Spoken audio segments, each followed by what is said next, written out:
Bienvenidos sean todos a esta defensa de la Cátedra Administración 3 de la Universidad Central de Venezuela, más específicamente Escuela de Administración y Contaduría. En esta ocasión hablaremos sobre Poder y Política Organizacional, presentado por Castro Jorge, Vladimir López y Clavijo Sandra. Sin más introducción, comencemos. Índice. En este sentido hablaremos un poco sobre las definiciones básicas de el poder y el conflicto, como también una segunda parte de la organización política según Henry Mixber. Objetivos.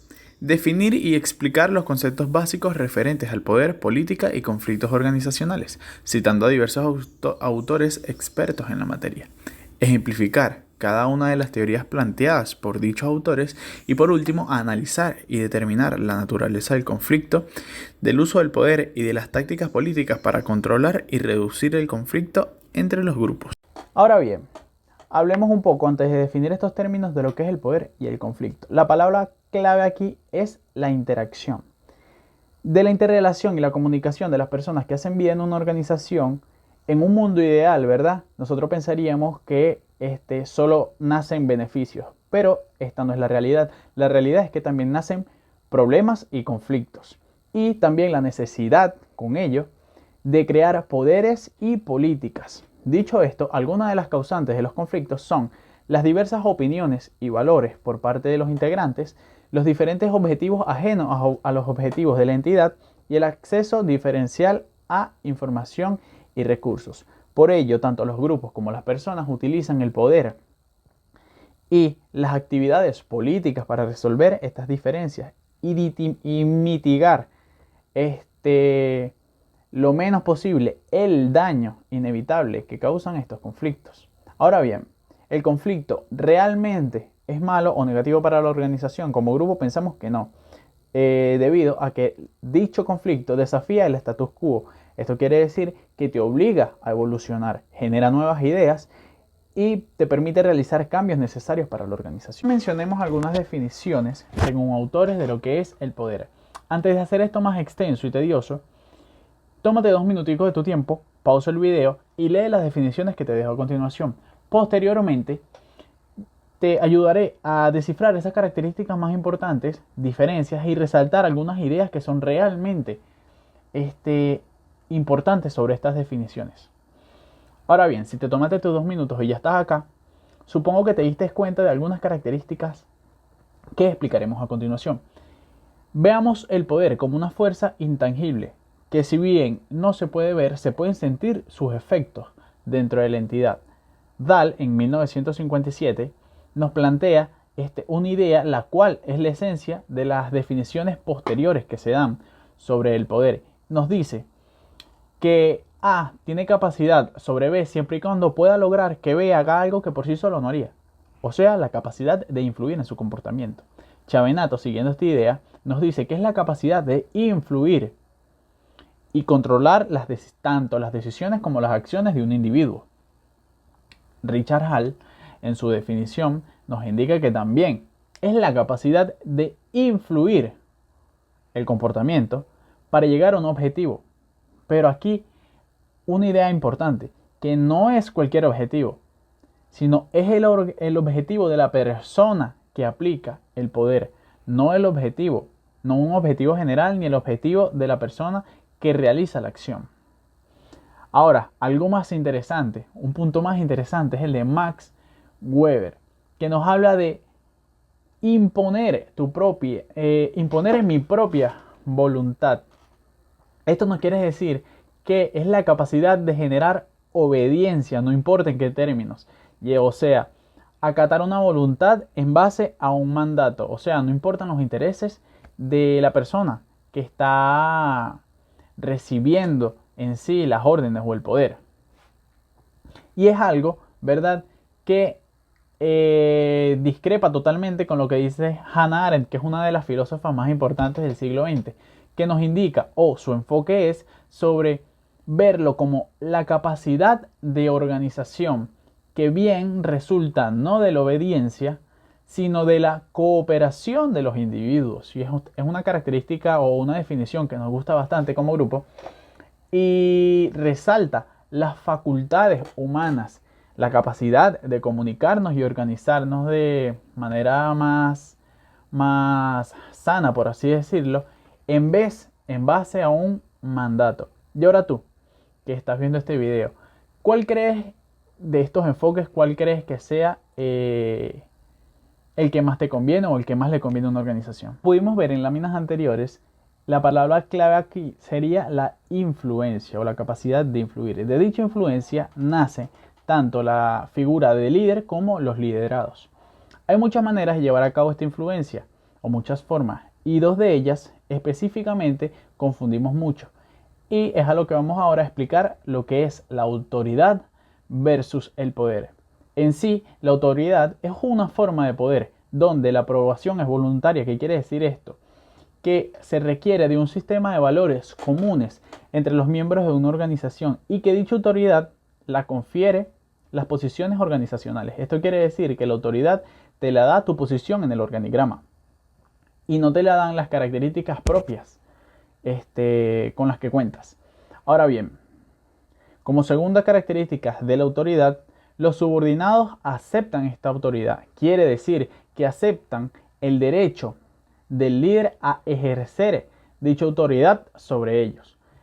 Y como tercera característica es que la autoridad fluye hacia abajo en la jerarquía organizacional. Esto quiere decir que existe a lo largo de la línea del mandato y las personas que se encuentran más arriba o más alta posicionadas en el organigrama cuentan con mayor autoridad que los que están en posiciones inferiores.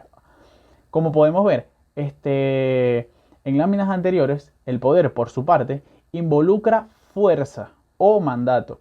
Y una característica importante es que el poder se puede manejar o en el organigrama puede fluir de manera vertical, tanto arriba como abajo, como de manera horizontal, de derecha a izquierda. Los gerentes en sí, como una conclusión breve, pueden contar con autoridad, pero no en todos los casos pueden contar realmente con poder. Un ejemplo de ello es Bill Gates, cuando dejó de ser CEO de Microsoft, sustituido por Steven Ball. En sí, Steven Ball consiguió la autoridad de la organización. Sin embargo, Gates conservó el poder y la capacidad de influir aún así en el organigrama o en la entidad. En este sentido hablaremos de la tipología de la autoridad según Max Weber. En ella encontramos la autoridad tradicional. Se basa en el hecho de que se cree un orden tradicional establecido y está mejor ejemplificada por las monarquías operativas. En este sentido hablaríamos de una entidad donde aún está presente el fundador o una figura dominante a la hora de tomar decisiones o llevar a cabo el poder. En sí, su mandato viene dado por una tradición de largos años. En cuanto a la autoridad carismática, esta nace de la devoción que se le tiene a un detentador del poder y se caracteriza prácticamente por sus cualidades personales de esa persona. Esto quiere decir que más allá del poder que en sí genera la autoridad por su posición en el organigrama, en base a sus cualidades también tiene la capacidad de influir en las otras personas. Por ende, tiene más poder que el establecido por la entidad y esto bien puede ser una ventaja o una amenaza para la misma. Por último, la autoridad legal se basa en la creencia de que las posiciones más altas tienen aún más derecho de ejercer el poder sobre sus subalternos. Características y consecuencias del poder. En líneas generales, la consecuencia más frecuente cuando se ejerce el poder es el acatamiento de las órdenes y por ende el compromiso. Podríamos decir que poder, acatamiento y compromiso van de la mano o son fenómenos interrelacionados. Un ejemplo de ello es un personal motivado, que por lo general un personal motivado se compromete a las funciones de la empresa o a las tareas que debe realizar. El compromiso permite el acatamiento de las órdenes y el acatamiento de las órdenes, por ende, alimenta el poder que tiene la organización en base a sus subordinados.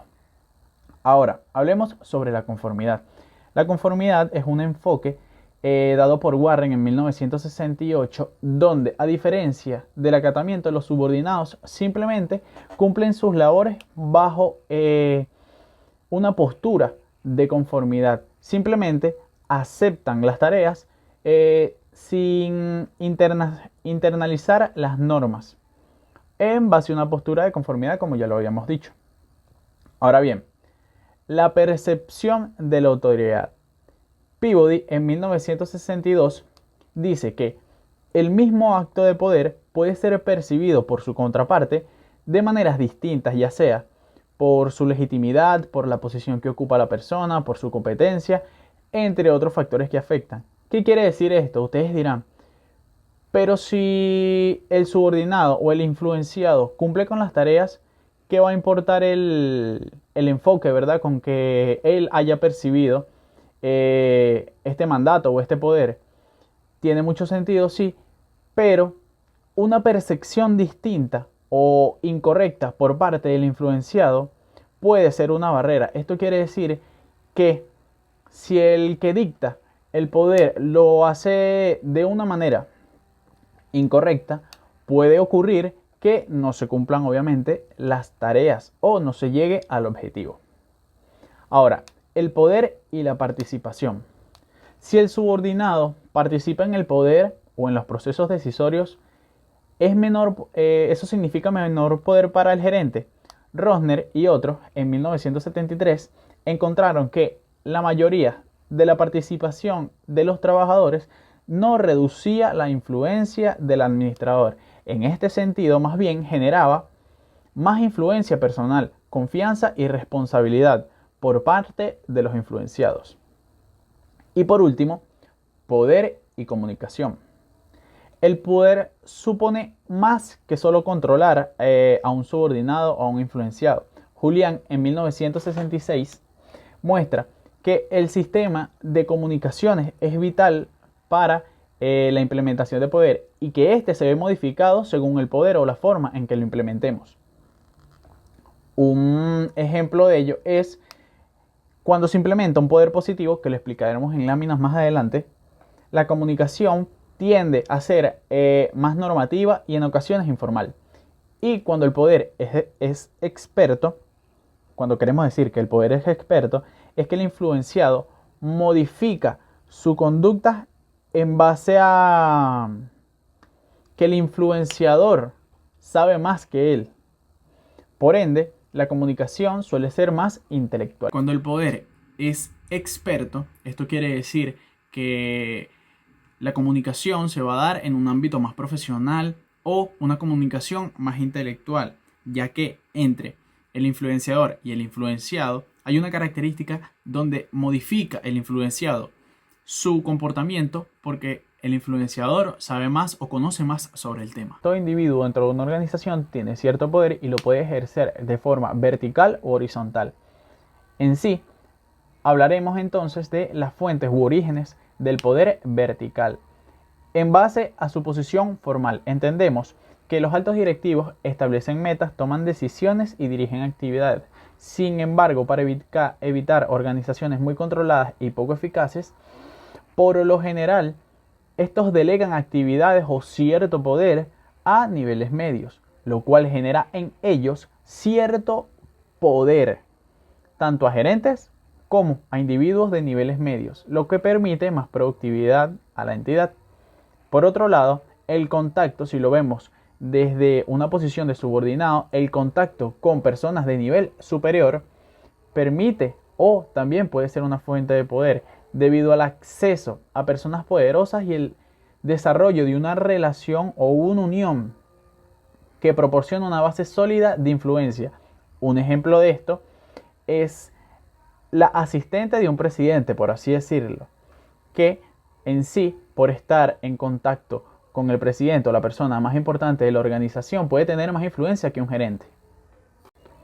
Como bien sabemos, todo individuo dentro de la organización requiere de recursos para cumplir sus tareas. Por ende, los recursos forman a ser parte de una fuente u origen de poder vertical. En sí, dichos recursos se transforman en recompensas o castigos. Por ende, la persona que los administra va a tener una posición de superioridad y ser capaz de influenciar en otros individuos.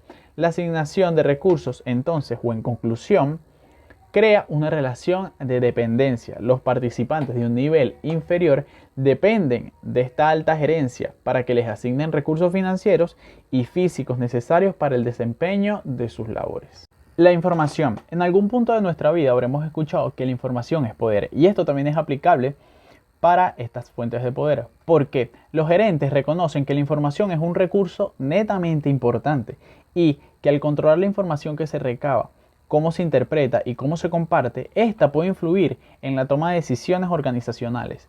En este sentido, el que controla la información tiene una capacidad muy grande de influenciar y, por lo general, las organizaciones donde se comparte abiertamente la información de la empresa incrementa de manera directa el poder que tienen todos los individuos de la organización. Las relaciones de personas también cuentan como una fuente de poder vertical. Un ejemplo de ello es que los líderes a menudo incrementan su poder rodeándose de un grupo de ejecutivos leales, creando alianzas y ejerciendo un poder considerable sobre la organización, creando un grupo gerencial que apoya totalmente sus decisiones y sus acciones. Las personas de un nivel inferior también hacen provecho de esta fuente de poder cuando se relacionan o tienen conexiones positivas con individuos de una posición superior. El empower o empoderamiento. En algunas empresas, empowerment significa alentar a las ideas de los trabajadores, siempre y cuando o mientras los gerentes siempre conserven la autoridad para las decisiones finales. ¿Qué permite esto? Bueno, significa conceder cierta libertad y poder en la toma de decisiones en base a las iniciativas de los subordinados o los influenciados. Esto permite más dinámica, permite más responsabilidades por parte de los subordinados, como también permite crear nuevas ideas, llegar a nuevos objetivos y hacer un ambiente más dinámico y no tan estricto en las organizaciones. Fuentes de poder horizontal. El poder horizontal concierne a las relaciones entre departamentos. A diferencia del poder vertical, el poder horizontal no viene definido por una jerarquía formal. Cada departamento hace una contribución muy importante al proceso productivo de las organizaciones, que por lo general las más importantes o esenciales del sistema son las que más tienen poder. Un ejemplo de ello es una situación en donde la organización enfrenta amenazas o demandas, por así decirlo, o regulaciones. En este sentido, el departamento legal adquiriría más poder o influencia sobre toda la organización. La dependencia vendría siendo el poder que deriva de tener algo que alguien más desea. El departamento A tiene algo que el departamento B carece y que desea obtener. En este sentido, podríamos dar ejemplo cuando en una organización todo depende del departamento de ingeniería. En este sentido, el departamento de ingeniería adquiriría toda la influencia por sobre la organización. Los recursos financieros. Como lo hemos hablado en anteriores láminas, el control sobre los recursos es una fuente de poder muy importante en las organizaciones. El dinero se puede convertir en otra clase de recursos que necesitan otros departamentos. El mismo dinero genera dependencia. Los departamentos que proporcionan recursos financieros, en este sentido, tendrían la capacidad o la influencia sobre los otros departamentos. La centralidad. Cuando hablamos de centralidad, nos referimos al papel de un departamento es vital dentro del proceso productivo de la organización. Una medida central es el grado en el cual el trabajo de un departamento afecta en sí la producción final o vital de la organización. Por ejemplo, el departamento de producción, por lo general, es el más central. Por lo general, tiene más poder que los grupos de staff, por ejemplo. Imposibilidad de sustitución. Significa que la función de un departamento no la pueden desempeñar fácilmente otros departamentos u otros recursos fácilmente disponibles. Por ende, las tareas que realiza este departamento le permiten gozar de cierto poder bastante alto dentro de la organización. Por último, pero no menos importante, estaríamos hablando de la fuente de poder que sería la incertidumbre. En sí, las organizaciones tienen un constante cambio de información con el entorno, cuyo entorno tiene cambios impredecibles y complejos. Por ende, cuando hay poca información disponible para los gerentes acerca de un curso de acción propio, los departamentos que reducen esta incertidumbre o las que estructuran un curso de acción para evitar posibles conflictos o problemas, gozan de cierto poder o incrementan su poder en sí.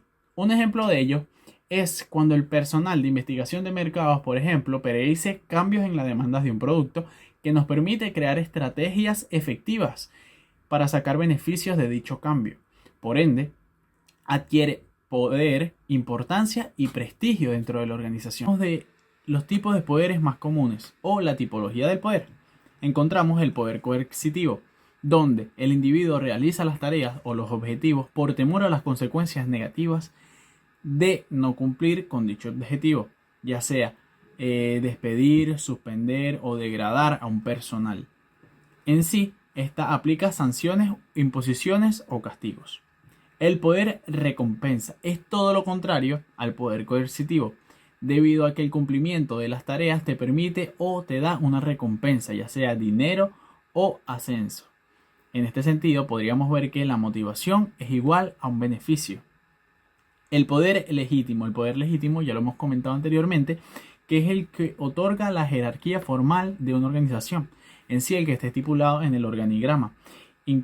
Puede incluir en sí el coercitivo más el del poder recompensa, como también la aceptación de la autoridad por parte de los subordinados. El poder experto, por su parte, lo brinda la experiencia, habilidades y conocimientos, generalmente en trabajos muy especializados donde los expertos en la materia son los que gozan de poder sobre la institución o sobre las labores de dicha entidad. Ahora comentamos sobre el poder referencia. El poder referencia viene dado por la admiración que yo le tengo a la persona que es capaz de influir. En sí, busco o moldeo mi comportamiento en base a las características personales de alguien que son admiradas por otros. Las redes informales, alianzas y relaciones comerciales. En sí, o la idea concreta de esto es que aumentan su poder aumentando los contactos, resultados de las interacciones con otros porque comparten información, porque se brindan apoyo. Pueden constituir redes informales, propiciar alianzas y establecer relaciones comerciales que en sí generan dentro de la organización cierto poder. Y por último, pero no menos importante, el poder basado en la información y el recurso. Ya lo hemos comentado anteriormente que tanto la información como los recursos son vitales o son de las primeras fuentes de poder. Por ende, los que controlan estos elementos, ¿verdad?, causan dependencia y por ende generan poder. El conflicto organizacional. Absolutamente todas las organizaciones para su éxito, ya sea a mediano o largo plazo, dependen, ¿verdad?, del trabajo coordinado en equipo de los individuos que hacen bien esta organización. Casi todas las interacciones generalmente se busca que sean beneficiosas para la entidad. Sin embargo, muchas de las interacciones de los trabajadores de determinada entidad generan con el paso del tiempo algunos conflictos.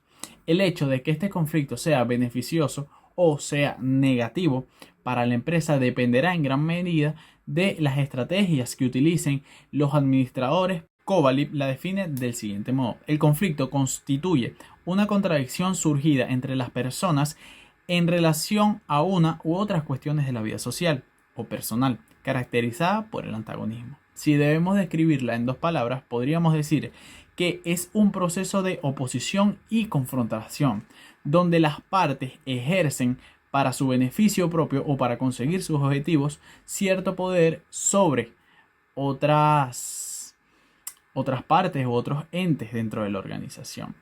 Y para ello necesitamos conocer todos estos temas, todos estos tipos de poder o política que debemos implementar a la hora de solventar, mitigar o minimizar los conflictos dentro de la organización. Para continuar con la exposición sobre poder y política en las organizaciones, vamos a hablar ahora del modelo Pondy del conflicto. Pondy establecía dos tipos grandes de conflicto, los cuales eran el conflicto de relación y el conflicto estratégico.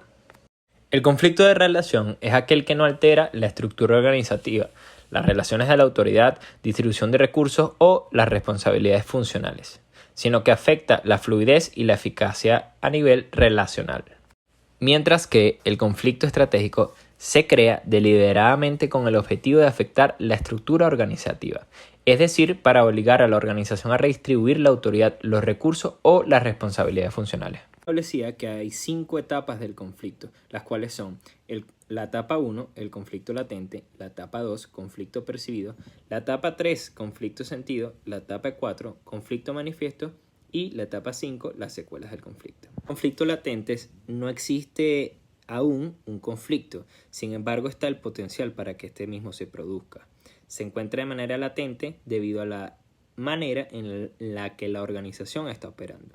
De acuerdo con Pondí, todo conflicto organizacional proviene de la diferenciación vertical y horizontal que se lleva estableciendo en las diferentes subunidades o grupos de una organización, los cuales tienen diferentes metas y diferente manera de hacer cumplir sus metas. A su vez, existen diferentes percepciones sobre cuál es la mejor manera de cumplir estas metas. Etapa 2, la del conflicto percibido. Ya en esta etapa, cada grupo o subunidad de la organización empieza a percibir que sus metas no se están logrando de la manera que deberían debido a las acciones de otro grupo o subunidad. Aquí empiezan cada uno de los grupos a definir por qué surgió este conflicto y empiezan a sí mismos a analizar qué dio origen al mismo. Etapa número 3, conflicto sentido. Conforme aumenta el conflicto, la cooperación entre las partes disminuye y así también se empieza a ver afectada la efectividad de la organización. A medida que los grupos se enfrentan y defienden su punto de vista en el conflicto, se generan problemáticas para la organización y un problema que podría haber sido muy pequeño puede acrecentarse y convertirse en un problema muy grande. Ya es importante mencionar que si no se corta el conflicto o no se acaba en esta etapa, pasará rápidamente a la siguiente etapa, que es la etapa número 4. Etapa número 4, la del conflicto manifiesto. En esta etapa, uno de los grupos intenta vengarse o atacar al otro, afectando así su operatividad, intentando hacer fracasar sus metas. El conflicto manifiesto ya puede tomar muchas formas. Una forma también muy eficaz en el que el conflicto se manifiesta es la agresión pasiva, que es cuando uno de los grupos intenta frustrar las metas del otro grupo al no hacer nada. Y finalmente llegamos a la etapa número 5, que es las secuelas del conflicto. En esta etapa ya el conflicto se da por terminado, ya sea que por un acuerdo entre las partes involucradas en el mismo, por la intermediación de un tercero o la decisión de algún directivo. Esta etapa se puede dar de dos formas, de una manera positiva o de una manera negativa, con espíritu combativo, en el cual uno de los grupos quedó con resentimiento, con actitud vengativa, si no se resolvió de manera favorable para ellos o si quedaron vulnerados por el conflicto que se generó, o de una manera positiva en la cual la cooperación, la ayuda mutua y buenas relaciones futuras se pueden sostener a raíz del surgimiento de este conflicto, dejando beneficios futuros para la organización. En cuanto a la administración del conflicto, Chiavenato definió 5 estilos para afrontarlo: el estilo competitivo, el estilo abstencionista, el estilo transigente, el estilo acomodaticio y el estilo colaborador. El estilo competitivo es aquel que busca imponerse con sus intereses propios y el objetivo principal es ganar e imponer. En el estilo abstencionista, los individuos se muestran indiferentes y no tratan de cooperar con respecto al conflicto. Sin embargo, este estilo puede ser apropiado cuando no existe la posibilidad de ganar en el conflicto. Y bueno, es ideal esta actitud también cuando es necesario tener más tiempo para obtener más información o cuando enfrentarse en un conflicto puede ser muy costoso. La clave en este estilo es no exponerse para nada. En el estilo transigente se refleja un poco de asertividad y de cooperación y es un estilo apropiado cuando los objetivos de las dos partes son igualmente importantes, por lo que en este estilo ambas partes involucradas tienen un poder similar y bueno, pueden conciliar las diferencias, acordar una solución provisional, y lo importante aquí es tener la habilidad y la astucia para resolver el conflicto de la mejor manera. En cuanto al estilo acomodaticio, bueno, refleja un alto grado de cooperación, como podemos ver allí en la tabla, en la parte de arriba. Y bueno, funciona mejor cuando las personas saben lo que está mal en el conflicto y para ellos el asunto, resolver el problema es más importante que sus intereses. Tratan de obtener ventajas sociales para utilizar en otras situaciones y le dan prioridad a la armonía de la organización. La clave aquí es poder sobrellevar la situación y resolver el conflicto. Y en el estilo colaborador, que es el quinto y último estilo, se refleja un alto grado de asertividad y cooperación, como podemos ver nuevamente en la tabla. A través de este estilo se busca que ambas partes se beneficien con una negociación o un intercambio. El estilo colaborador es muy importante cuando ambas partes tienen nuevamente igual valor o igual poder a la hora de la solución del conflicto, y bueno, se trata de tener una solución más amplia. Nuevamente en este estilo la intención es que ambas partes ganen y se comprometan con la situación. A su vez, Chavenato definió 3 enfoques para la administración del conflicto. El enfoque estructural es aquel en el cual se basa en el hecho de que un conflicto fue creado debido a las condiciones existentes en la organización. La diferenciación, los recursos limitados y escasos, la interdependencia. Por lo que se considera que si fuera posible modificar estos elementos, el conflicto se eliminaría. Que en el proceso trata de modificarse el proceso para reducir los conflictos a través de una intervención en la fase en la que se encuentre el conflicto. Este tipo de enfoque se suele aplicar por una de las partes del conflicto, personas externas o un tercero, que tratan de hallar solución al mismo a través de intervenir en el proceso en el cual se encuentra. Es aplicado de 3 formas con, número 1, la desactivación o la atenuación del conflicto. Número 2, la reunión y confrontación entre las partes involucradas en el mismo para que ellas puedan exponer sus puntos de vista. Y número 3, la colaboración. Ya una vez habiendo hecho la reunión entre las partes y confrontando sus puntos, se trata de identificar soluciones de tipo ganar-ganar o soluciones integradoras que puedan poner y unir los objetivos de cada una de las partes envueltas en el conflicto. En el enfoque mixto se agrupan técnicas del enfoque estructural y del enfoque en el proceso. En este tipo de enfoque se trata de intervenir sobre la estructura que generó o dio ocasión a el conflicto, y a su vez también se trata de influir en el proceso del conflicto a través de medidas estructurales. Una de las técnicas que se utiliza para aplicarse en este enfoque es crear terceras partes en la organización, las cuales estén disponibles para la resolución de conflictos. Y por último llegamos a la negociación. La negociación es un proceso mediante el cual 2 o más partes intercambian activos y acuerdan una tasa. En este aspecto nos estamos enfocando en la negociación como solución en la existencia de conflictos dentro de una organización, ya que la negociación es un mecanismo efectivo y eficaz para la resolución de diferencias a través de intereses y objetivos comunes, para así lograr la asignación de recursos limitados y escasos. 2 tipos de negociación. Por un lado tenemos la negociación distributiva y por otro la negociación integradora. La negociación distributiva es el estilo de negociación más clásico, por decirlo de alguna manera, que cuenta con dos tipos. El intercambio distributivo, que se caracteriza por que una de las partes gana a costa de los beneficios de la otra. Es decir, una parte gana a medida que la otra parte pierde. El intercambio de posiciones, que es en el cual hay un intercambio distributivo mediante el cual una de las partes expresa lo que desea obtener del intercambio, y envuelto en una situación incierta y llena de presiones, puede producirse un acuerdo medianamente aceptable.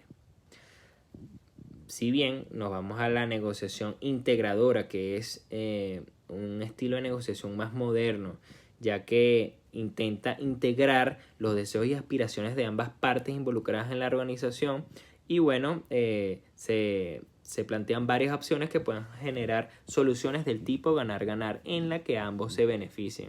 Es diferente claramente a la negociación distributiva y a los enfoques tradicionales porque trata de ver los puntos comunes entre ambas partes y producir beneficios y ventajas para ambos. Organización política para Mintzberg es el comportamiento de un individuo o grupo de individuos que tienen naturaleza informal con objetivos muy delimitados, normalmente decisivos y por encima de todo técnicamente ilegítimo, que no está sometido a la autoridad formal, ni a la ideología ni a la habilidad demostrada, aunque puede servirse de todos estos sistemas. Aris define la política como actos intencionados de influencia emprendidos por individuos o grupos para aumentar o proteger sus propios intereses cuando son posibles. Algunas características de la política que debemos comentar son que es una actividad discrecional, se orienta hacia la protección o promoción de los intereses propios del actor.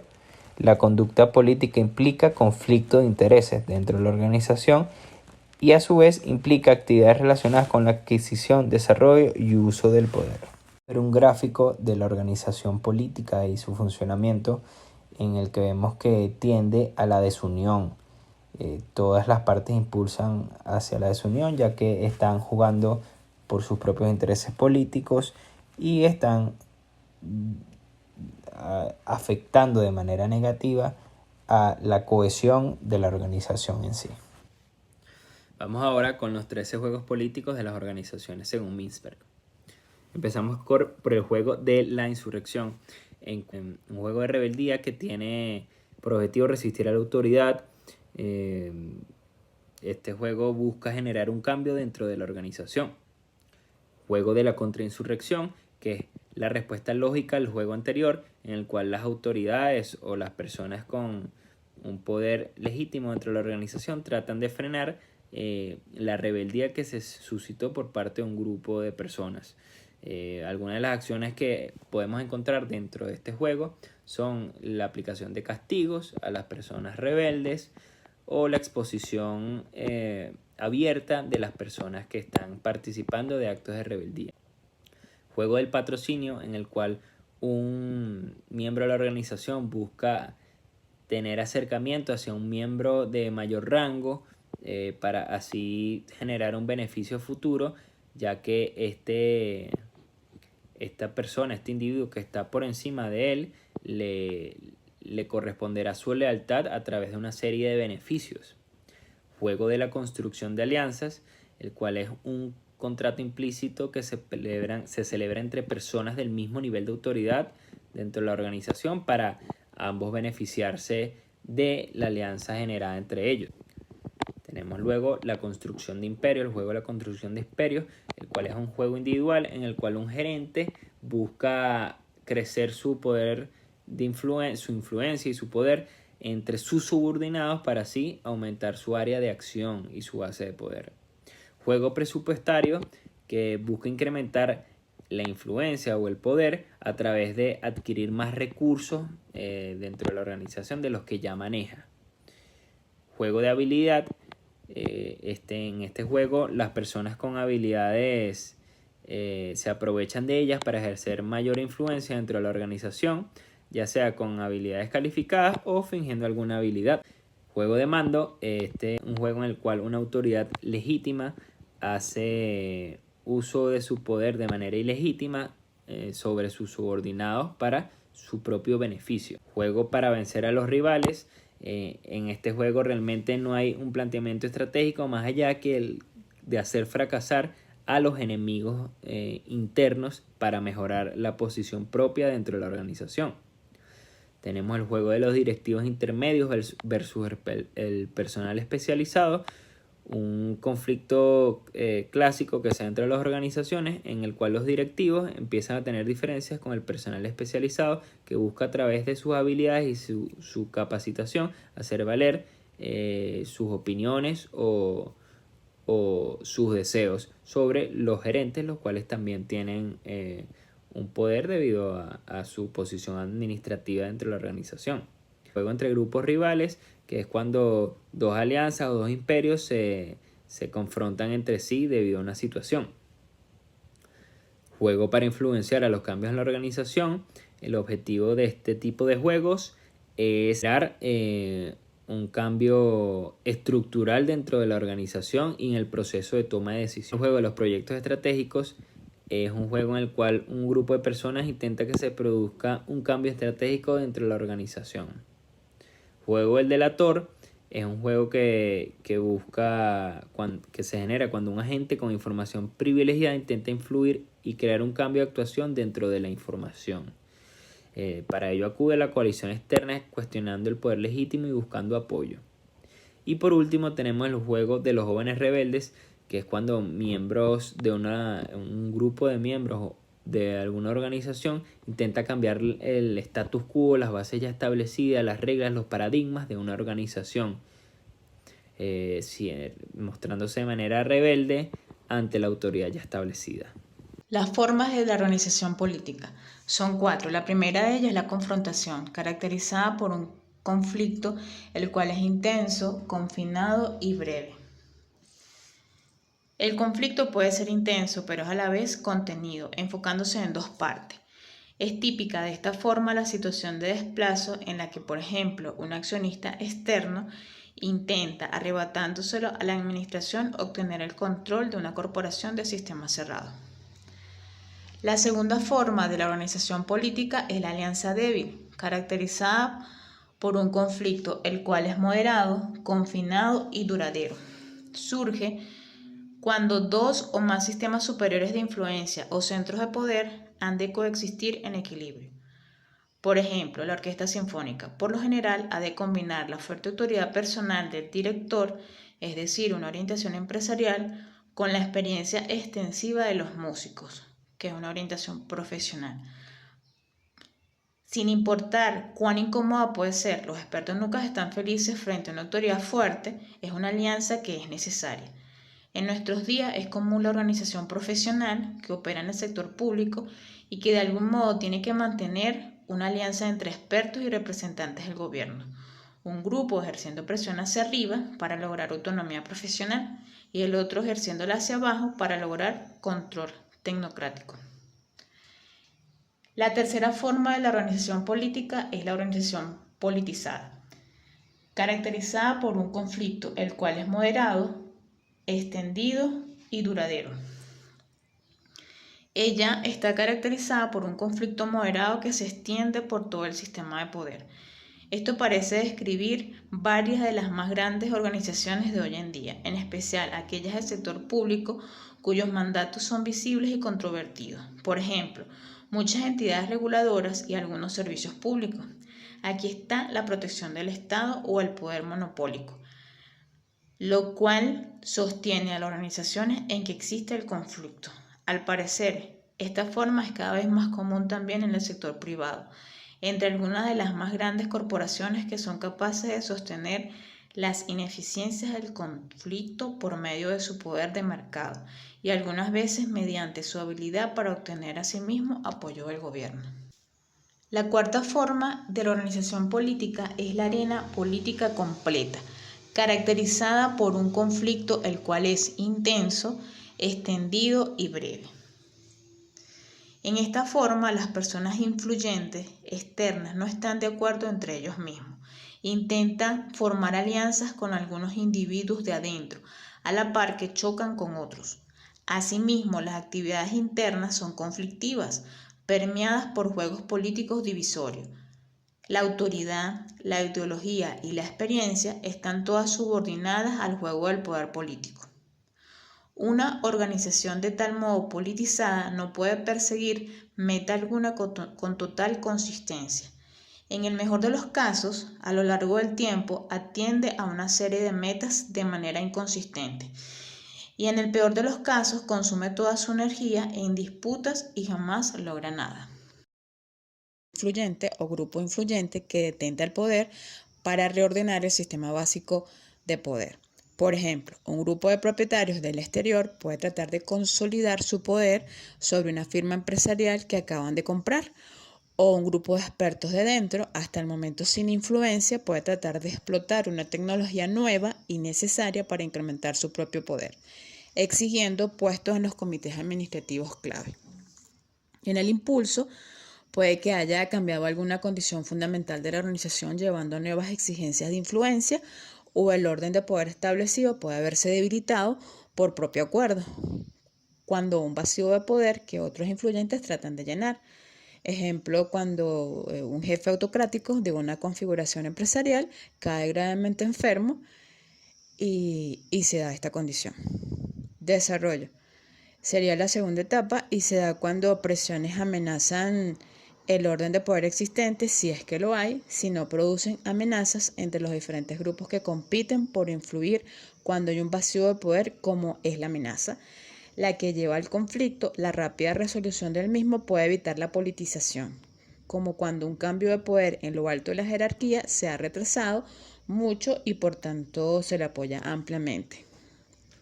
Lamentablemente, muchos desafíos importantes al poder no se resuelven tan fácilmente, por el contrario, incitan a la resistencia y corresponde a la política lubricar sus movimientos. Cuando el conflicto estalla repentina e intensamente, adoptando la forma de confrontación, a menos que se le detenga pronto, puede extenderse y convertirse en una arena política completa. Pero esa forma, por ser intensa y extensa, se tiene que resolver antes de que hunda toda la organización. Y está la tercera etapa, que sería la resolución, donde hay tres opciones. La primera es que alguien gana y la organización vuelva a la normalidad. La segunda, el conflicto hunde la organización.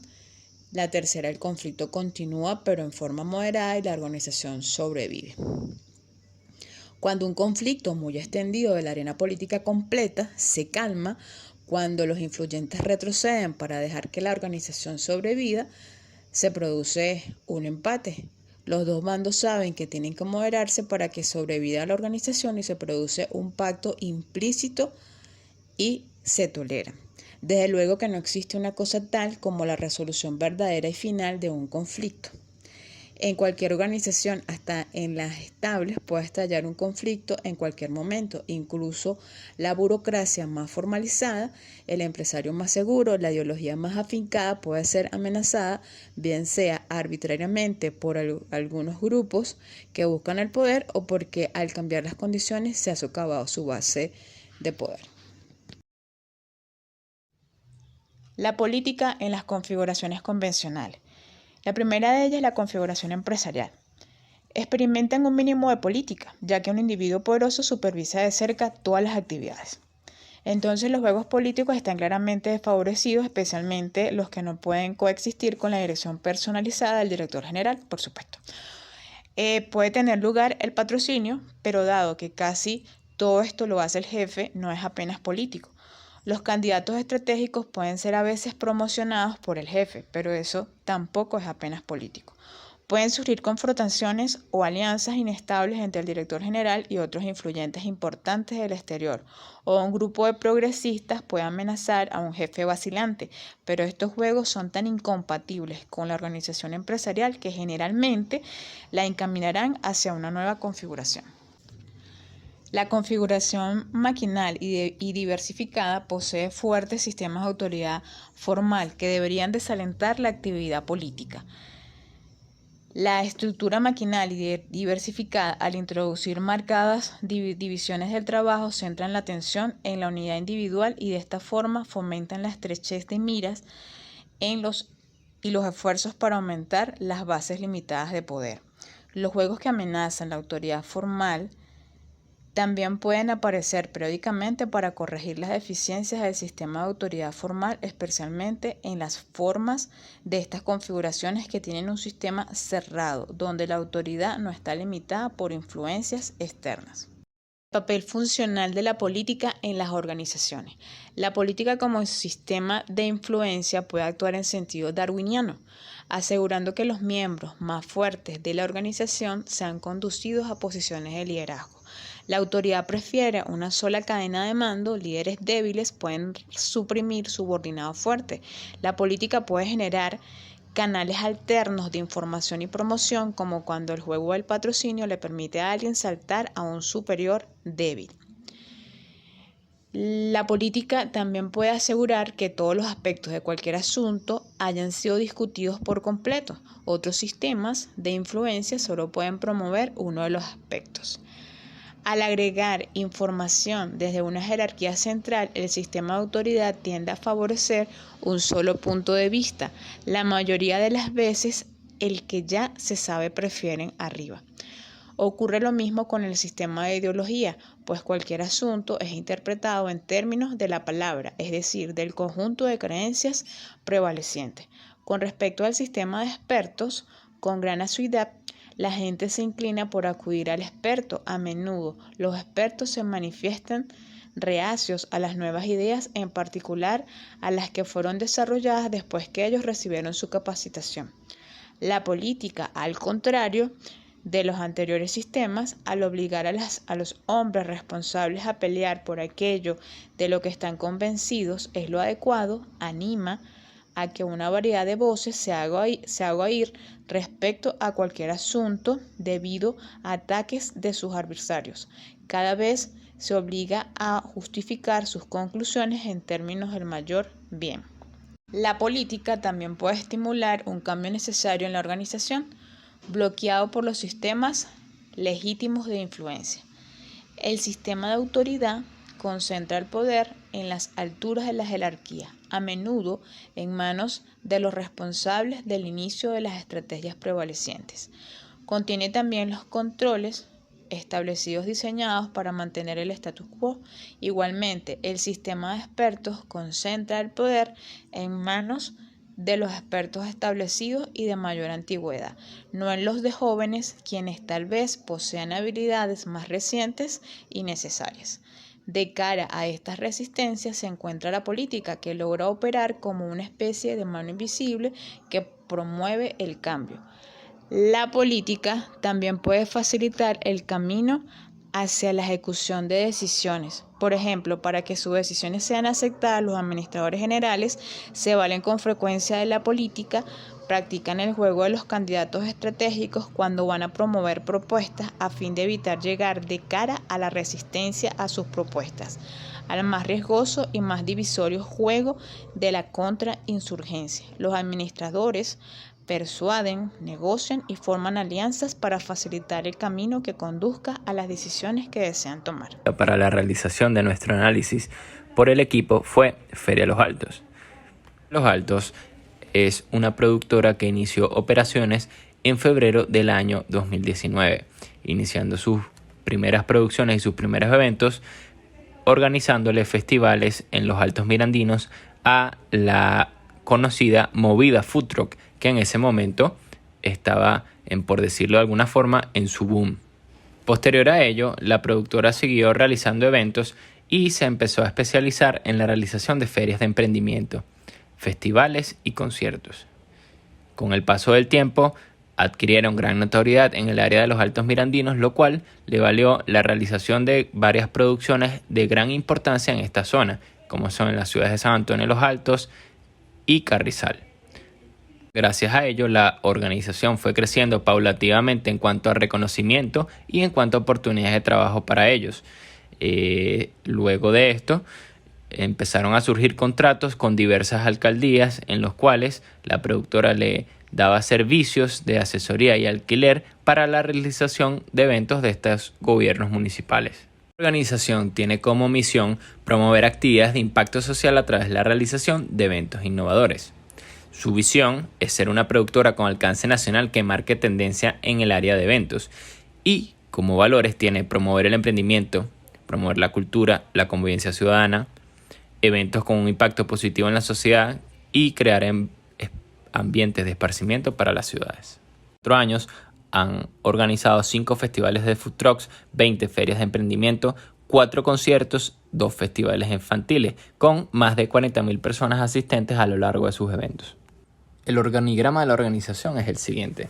Desde su director general, el cual es el que preside la organización, él mismo ejerce funciones de liderazgo, de delegación, es una especie de figura también representativa de la productora como marca, relación con proveedores, representación de la misma en diversos niveles, administración de los recursos, planeación, designación de los objetivos y demás funciones de liderazgo que éste debe desempeñar. Existen 4 coordinadores que se encargan a su vez de tareas más operativas, empezando por el coordinador logístico, que se encarga de la venta y reservación de los expositores en los diversos eventos, algunos pagos a proveedores y demás tareas en cuanto a la logística de los eventos. Tenemos la coordinación de atención al expositor, la cual se encarga de brindar las mayores facilidades y la mejor atención para que los expositores que reservan los cupos en los eventos producidos por esta organización. Seguimos con la coordinación de artistas, la cual se encarga de delimitar cuáles van a ser las presentaciones musicales y shows en vivos que van a haber en el evento, animadores, invitados especiales, personalidades. Seguimos con la coordinación de medios, la cual se encarga de difusión del evento por diversos medios digitales, entrevistas de radio, entrevistas de televisión y la promoción en sí de los eventos. Como vemos, es una organización pequeña, no es tan compleja, en el cual muchas veces las funciones se dividen entre las diversas líneas, entre los diversos coordinadores, los cuales pueden hacer funciones de otro coordinador en el desarrollo de los eventos.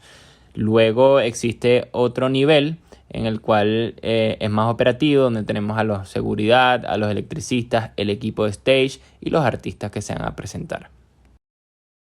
En cuanto a los objetivos estratégicos que actualmente tiene la organización, encontramos la adquisición de activos, que son implementos para la realización de sus eventos, como puede ser audio, como puede ser toldo, como puede ser pantallas LED y como puede ser demás materiales, los cuales actualmente son subarrendados por la productora, producción de eventos en diversos estados del país, para posicionarse como una productora a nivel nacional, alianza estratégica con más gobiernos municipales, aumentar la rentabilidad generada por evento, la cual es muy baja, si bien esta organización genera muchos ingresos al subcontratar la gran mayoría de sus implementos para los eventos.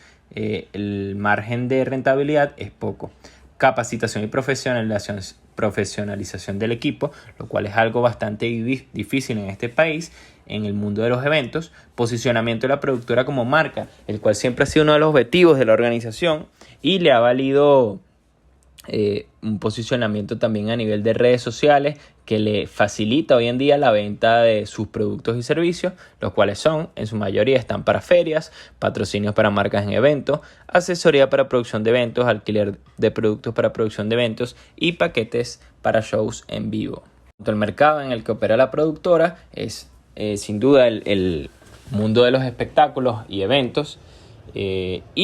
Aquí podemos observar algunas gráficas y analíticas que ha elaborado la productora para así determinar más acertadamente cuáles son los tipos de expositores, en los que ellos han entrevistado a sus diversos expositores para conocerlos más a fondo y tener mayores detalles sobre sus características, edad, sexo, tipo de expositor y demás informaciones que han recaudado a lo largo de sus eventos. El factor político en la organización se da de diversas maneras. A pesar de que es una organización de tipo emprendedor en el cual los cimientos o las bases de la empresa en sí están construyéndose actualmente, hay diversas situaciones en las que se evidencia el factor político dentro de la organización. El poder es un factor claramente presente en la organización, en el cual el director general y los diversos coordinadores hacen valer su posición para así hacer efectivas sus instrucciones o sus acciones sobre el personal que se encuentra debajo a nivel organizativo, como pueden ser el equipo de seguridad, el equipo de stage, el equipo de electricistas. Estos coordinadores y el director general le señalan instrucciones a estos operarios para que puedan realizar sus diversas funciones o hagan cumplir sus exigencias. Los elementos en los que podemos ver referenciado el poder es a nivel de las alianzas que realiza la organización con alcaldías o con diversos entes, los cuales les permiten la realización de eventos y los contratan para la realización de sus actividades.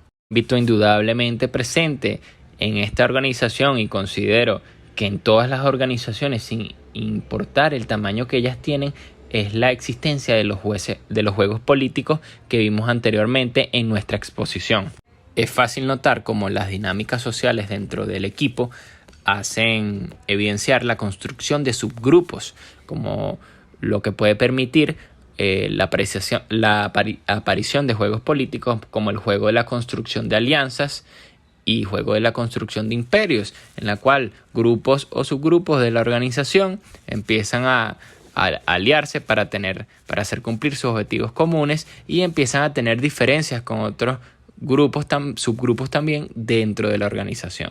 El juego del patrocinio a su vez también es clave, puesto que los coordinadores buscan tener mayor cercanía con el director general para hacer valer su influencia y sus intenciones dentro de la organización, ya que al acercarse a este tienen acceso al mayor cargo organizativo dentro de este emprendimiento, dentro de esta productora, y pueden tener mayor relevancia dentro de la misma. Directivos intermedio versus personal especializado. También suele suceder cuando los coordinadores empiezan a tener conflictos con el personal más operativo, los cuales no quieren acatar o ejercen resistencia hacia sus instrucciones, ya que consideran que no son las adecuadas para llevar a cabo las diversas tareas y objetivos de la organización. Muy interesante realizar este ejercicio porque permite evidenciar que, indistintamente del tamaño de la organización de la cual se esté tratando o analizando, podemos ver que los diversos factores y los diversos conceptos que explicamos en nuestra exposición, a lo largo de nuestra exposición, aparecen en diversas situaciones de las diversas organizaciones, sin importar el índole de la cual se trate. En este caso, analizamos esta productora de eventos que, repetimos nuevamente, es una organización pequeña y no tan compleja, pero ese hecho no deja de hacer que existan la aparición de juegos políticos, la aparición del elemento del poder, la aparición de conflictos y de demás elementos que vimos en nuestra exposición.